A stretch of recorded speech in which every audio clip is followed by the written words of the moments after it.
Burton Park, the home of the Ryan-Purcell family, lies a short distance to the east of Churchtown. The detached gate lodge, built in the 1890s, has a central section with a Tudor arched carriageway and two lower single-bay screen walls. As a dwelling, there were two bedrooms within the left bay and a kitchen on the right side.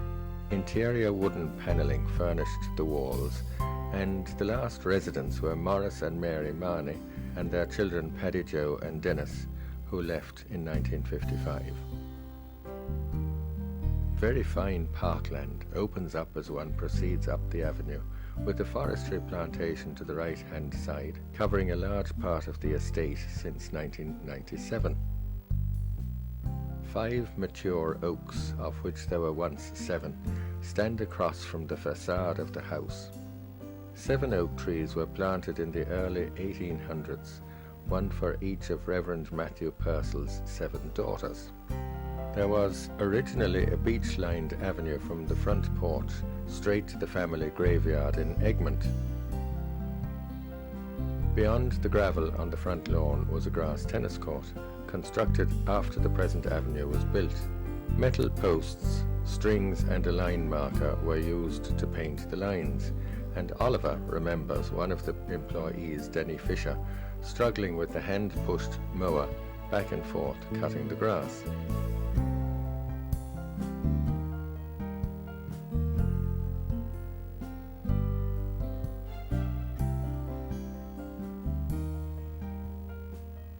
The original house was built in 1665 by Sir John Percival and burned down 25 years later during the Jacobite War.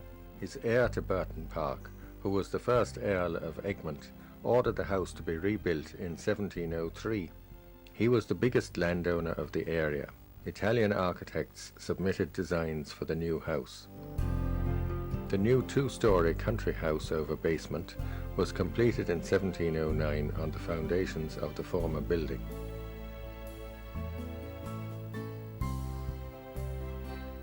The Jacobite War was a conflict between King James II and Prince William of Orange.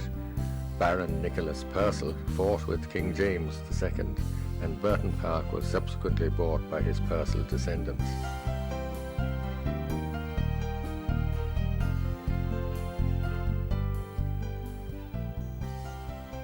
The Victorians favoured Italianate window detailing, and this was incorporated into the facade of the house.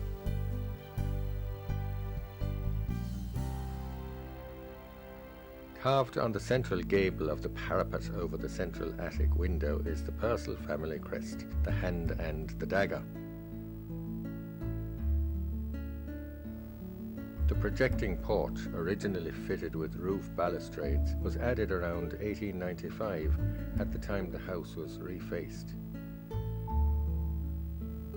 On each side over the porch doorway are moulded patterned circles. The round-headed door opening on the porch has a moulded decorative band with timber-panelled doors underneath.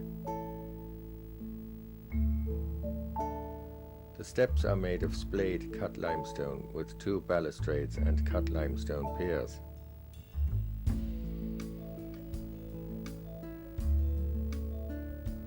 After John Ryan's inheritance of Burton Park in 1958 from the testator Louisa Purcell, the Purcell name was added to John's surname. The balustrades on the projecting porch roof were removed in 1962.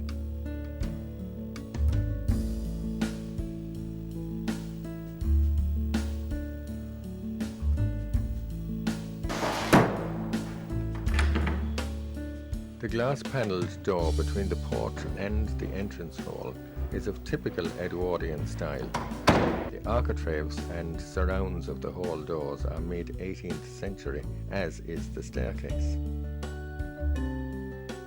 The inner string on the stairway wall suggests the height of people in the 1700s, and the double-hung sash window spills additional natural light into the hallway.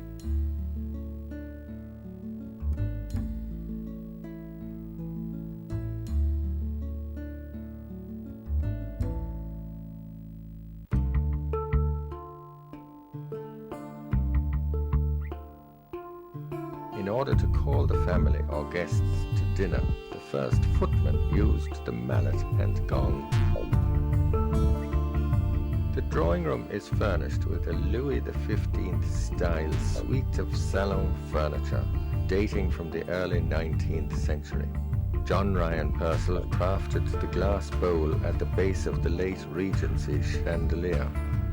The Italian carpet centers the chain-suspended floor, and the Victorian pelmets adorn the 3 double-hung sash windows. Walter remembers Oliver's 21st and Eliza's 18th birthday parties on the 24th of April, 1975 in the drawing room. John was referred to as the best man that ever lived and passed away in March 1991 at 62 years of age in the drawing room after a battle with cancer.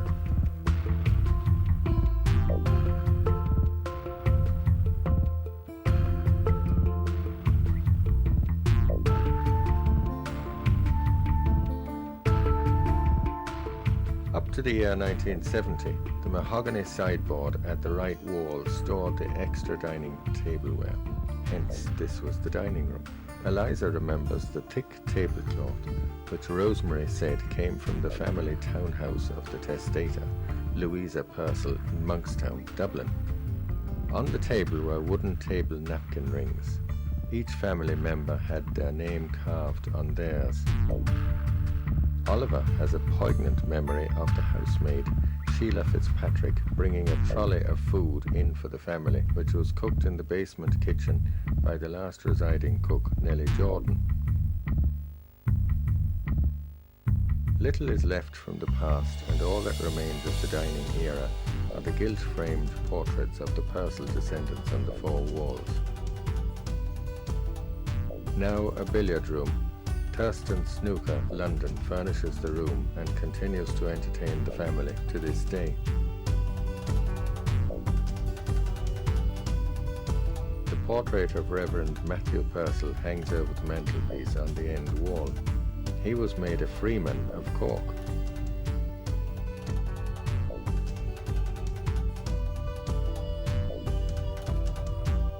There was a second sideboard under the portrait of Raymond Purcell.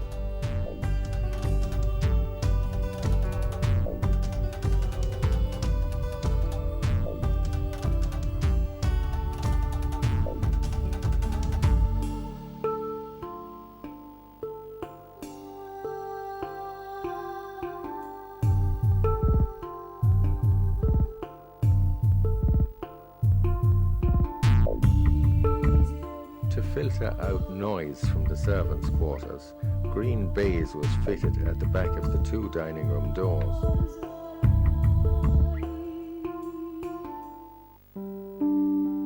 In 2003, a new door was fitted on the north gable end of the house to comply with fire safety regulations. Anne Maria Daly was a Roman Catholic from Daly's Grove in Galway. After her marriage to Matthew John Purcell on the 29th of August 1882, the Purcells' Protestant faith was converted to Catholicism. During the renovations in the 1890s, the oratory was built as a place of worship. Charles Francis Purcell and his brother, Raymond John, died in the First World War. During every parish confirmation, the bishop was obliged to visit the oratory. Eliza and Walter both remember the exposition of the Blessed Sacrament, held every Thursday for John during his illness.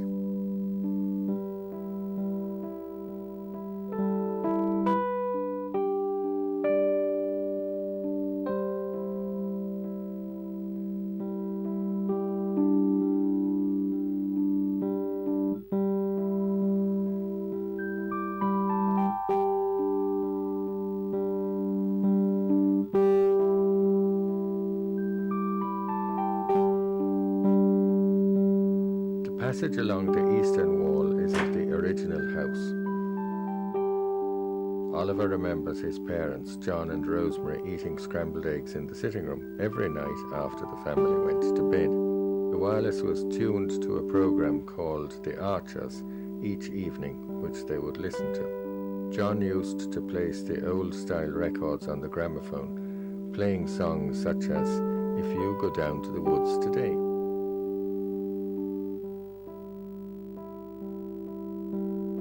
Situated in the drawing room for some time, the piano was repositioned to the right bay of the sitting room and has provided much entertainment for the family.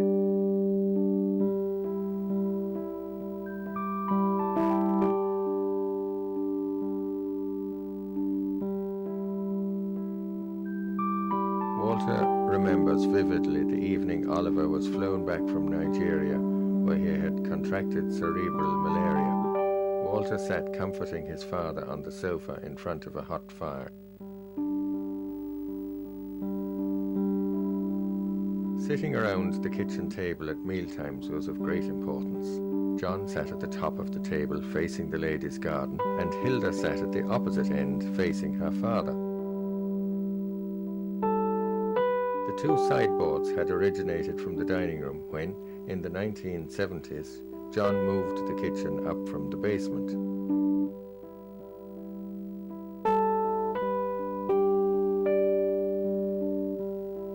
The three alpine ibex goats on the east wall of the former billiard room originate from the Gran Paradiso National Park in northern Italy.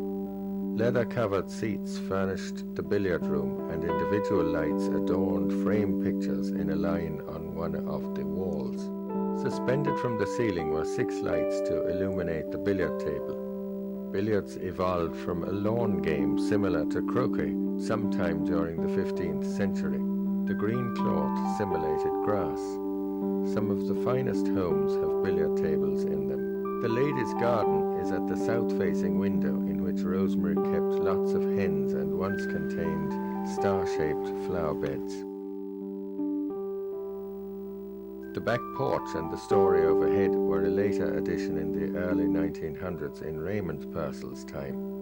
At the time of the extensive rewiring and refurbishment in 1992, a contemporary electric meter base was installed on the east wall of the porch.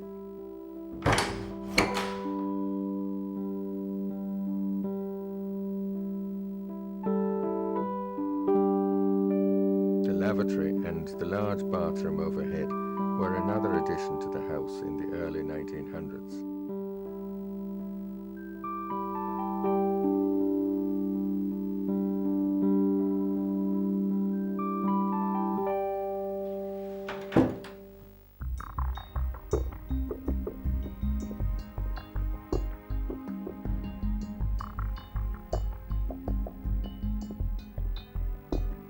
In 1961, there was a family blessing in the house, which is commemorated in the black frame below the picture of the Sacred Heart.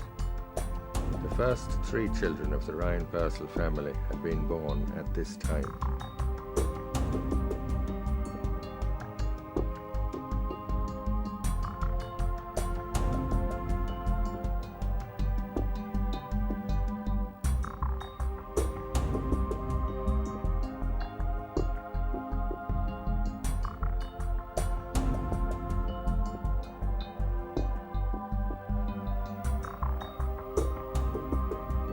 Oliver always slept in the porch bedroom, and he had a panoramic view of the front lawn, which was visible from the 2 double-hung sash windows.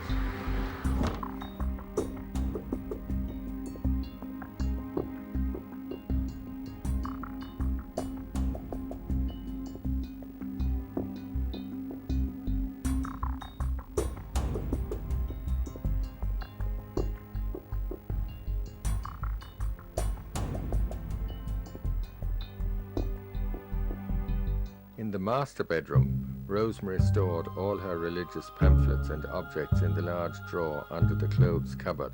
She called this the piosity drawer. The master bedroom was later used in 2008 as the dressing room for Anya McGowan's wedding, where champagne and strawberries were served.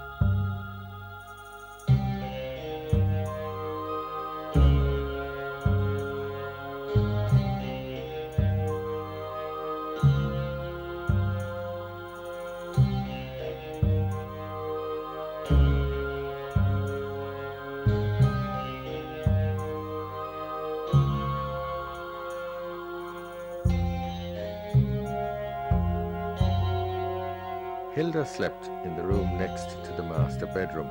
This is the room on the southwest corner of the house.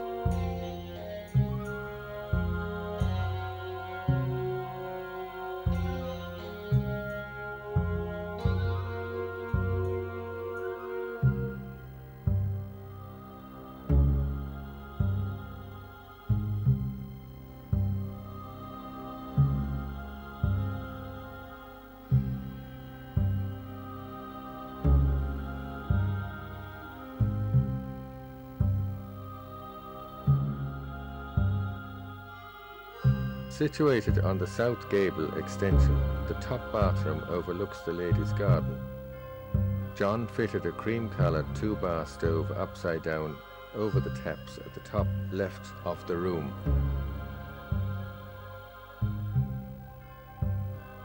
Walter recalls that it was a special treat to have a big bath in a warm bathroom.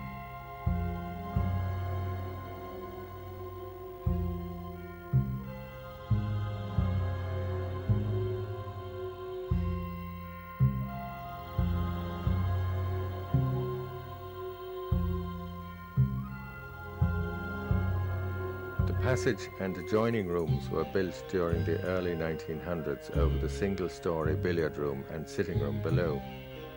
Charles's bedroom window overlooked the ladies' garden, and beyond was Oliver's kennels. The beagles in the bowling green often awakened Charles with their singing, particularly around the full moon.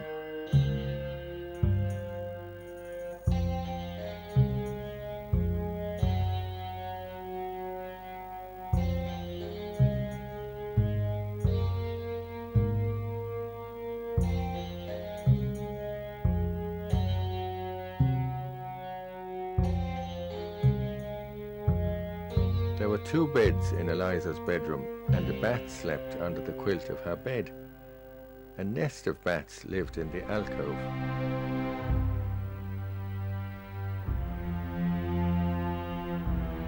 This was the room with the most views. One can see the yard, the bowling green, and the ladies' garden from the various windows.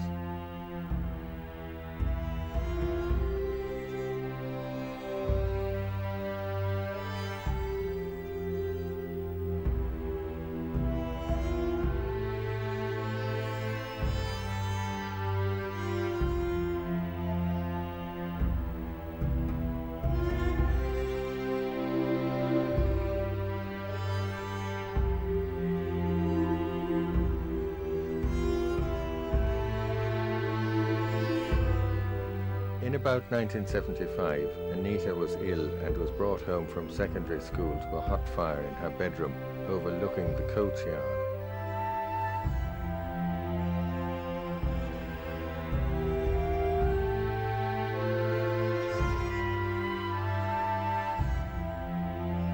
Rosemary, wearing a long green dress with sparkles around the neck, gave Anita and her siblings each a goodnight kiss on the cheek before going out to dinner with John.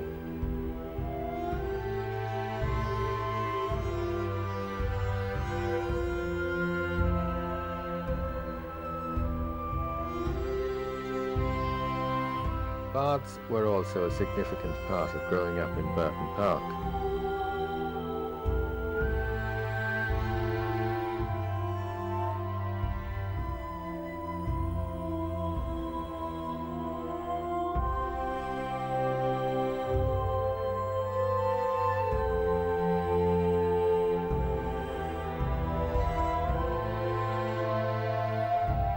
Nellie Jordan had the family clothes washed, ironed and folded into bundles and ready in the hot press every Monday morning. Accessed from the top landing, 2 partitions were built in Walter's bedroom to accommodate a new tenant bathroom and wardrobe.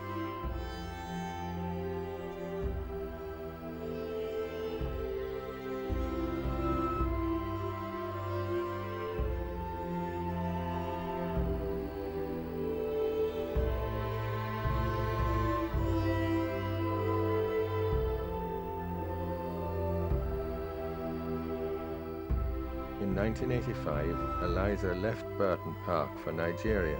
Her father, John, never liked to show his feelings in public. On that day, Walter was very sick in bed with a rash over his body. John entered Walter's bedroom, once Sheila Fitzpatrick room, and cried his eyes out, terrified for Eliza.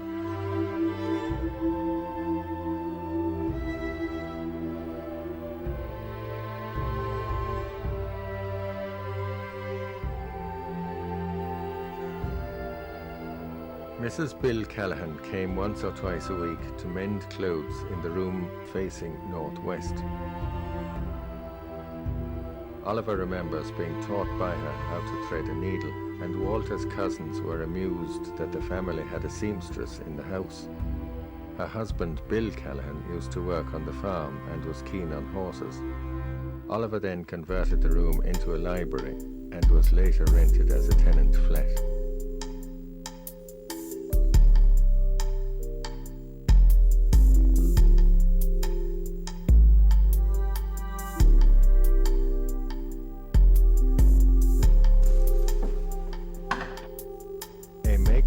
Kitchen was built on the intermediate landing between the back stairs and the attic stairs as part of the rented flat when the racehorse trainer Jim Cullity leased the stables.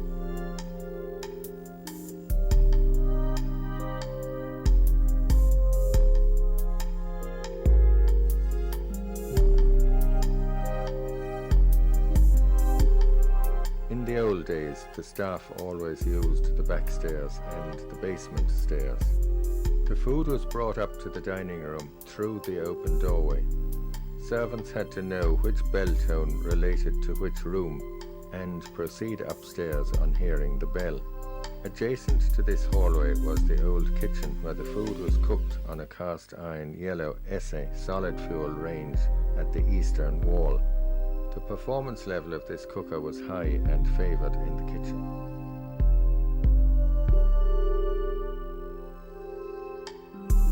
The Victorian cream and red quarry tiled floors in general were liked during this period because of the decorative patterns. The kitchen unit was later installed in the early 1960s when the basement was converted into a Boardfalter approved tenant flat. Walter had established a sweet shop in the hallway, which then became a tenant bedroom.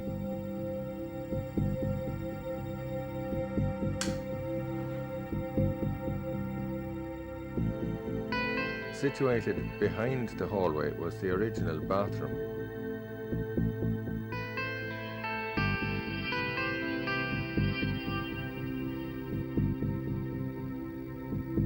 The two passages at each internal wall led to other rooms, the left exit of which went under the internal basement stairs and into the boiler room. The original bathroom eventually became a bedroom.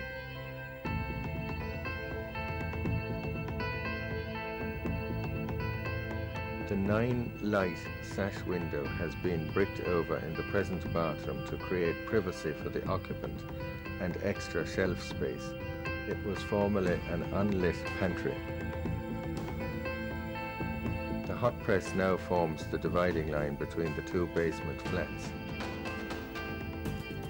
A Churchtown family business started from the purchase and butchering of sheep from Burton Park. In return, half the sheep's carcass was given to the family and hung in the larder under the front porch. The butcher later opened his own shop in Churchtown village, and the larder became a tourist bedroom generations later.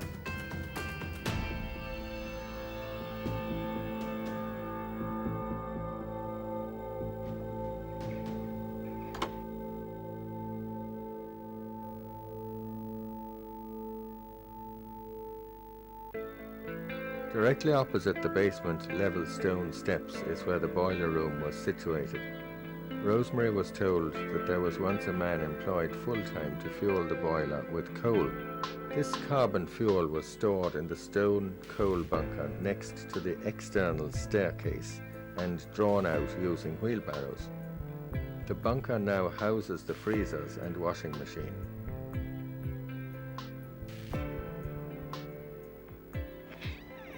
The original central heating system has not operated for several generations. Unfortunately, the tourist board ordered the removal of the 6-inch width heating pipes from the basement ceilings. During the 1960s renovations, the boiler room was replaced by the kitchen. Similarly, during the tourism renovations, a partition was built to house the utility room and a new bathroom to the left of the boiler room. Ryan-Purcell had developed his dark room for black and white photography in complete darkness. The red glazed window at the north wall had the same function as a red bulb. Regular light would overexpose the picture.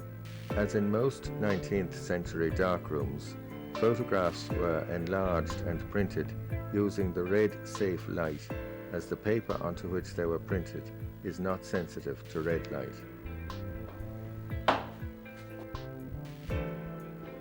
The staff regarded the servants' hall under the old billiard room as their living room, in which they carried out small repairs at the long table and congregated for dinner in the evenings.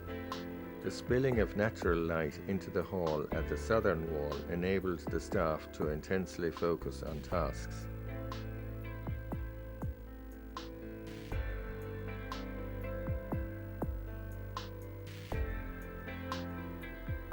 Rustic driftwood wine racks set in 3 red brick arches stood against the north wall of the old cellar. Supplies were brought into the house through the underground passages, such as on the south wall of the cellar.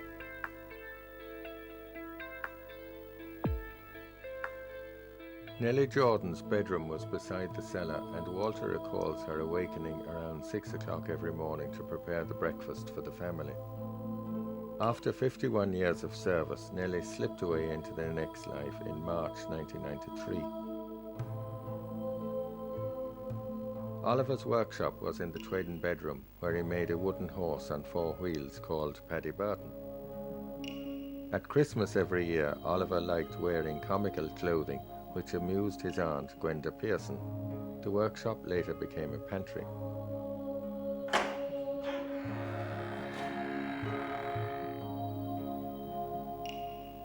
The servants used the attic stairs to haul water and food for newborn babies. In 1911, 5 male and 2 female servants worked in Burton Park.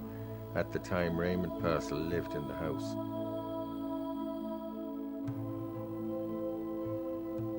The roof was raised in the 1890s to accommodate the dormer windows and the top floor. At roof level is the parapet, which was influenced by 17th century Dutch gable designs. Up to the early 20th century, the family's babies were reared on wet nurses in the nursery.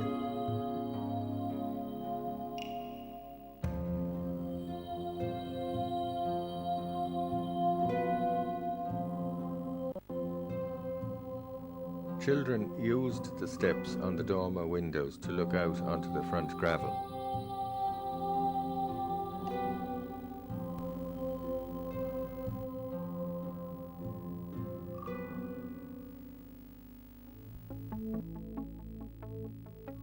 Burton Park had a coachman whose responsibility was to drive the carriages and keep them in good repair. The carriage had to be ready for the road within 20 minutes of being asked. The coachman, Paddy Russell, lived in the coachyard, and during his retirement he lived in Churchtown village. After Anita's marriage to Don McGowan in 1981, the couple resided in the house for 12 months. Within the year, the original solid fuel auger overheated in the kitchen after being filled with too much fuel. Anita's father, John, removed the hot plate and filed down the burning chamber.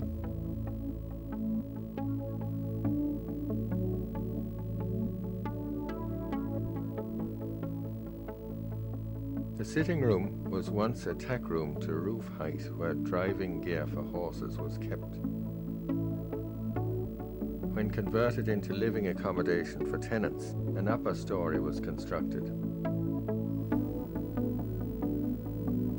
Don used the sitting room as his art studio. In 1976, Anita invited several friends to her 16th birthday party for a horseback paper chase around the farm. The guests stayed with Anita in the cottage and their ponies were kept outside.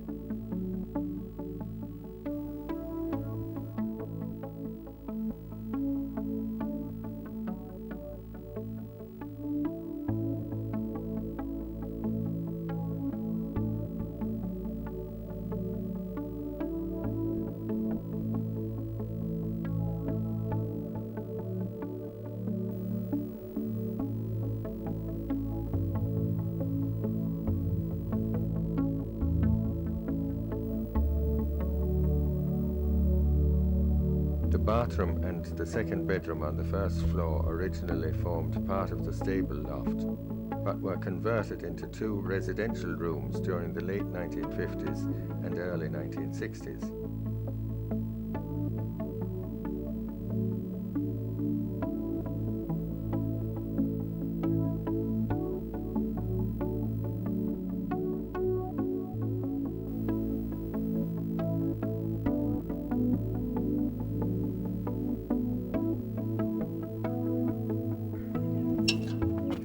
In the early days, the field to the eastern end of the house was levelled to play the game of bowling.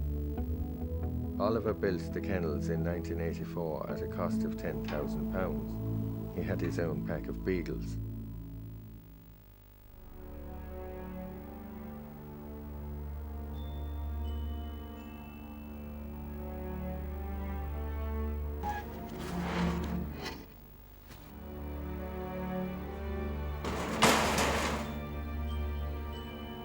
The Beechener family lived in the Bog House many years ago.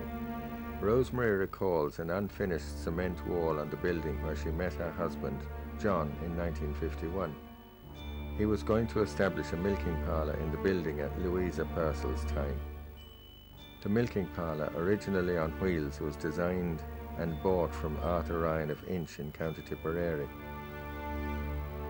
A row of terraced houses once stood in Beechener's field and faced south. The butler in Burton Park lived in one of the houses.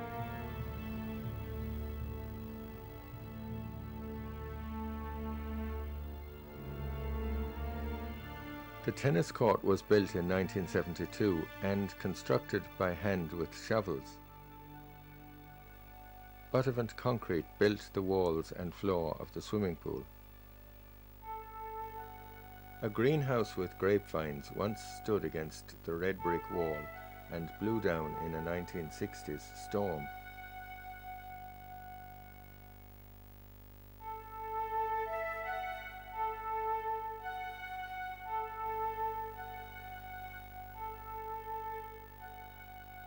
Many years ago, the stable boy washed out the stables twice daily, and the groom was responsible for the feeding, cleaning and exercising of the coach horses.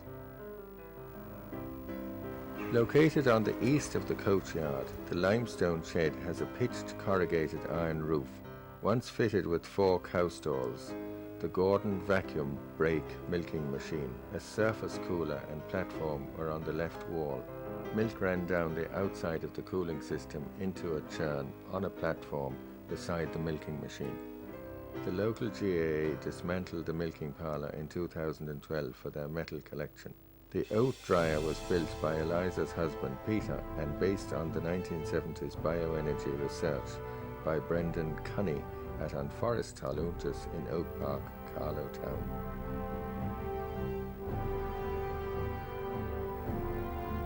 The lean-to beside the hay barn had 40 cow cubicles and the food was raked in from the middle passage. Buckley's shed, filled with silage, was where Oliver's first kennels were situated.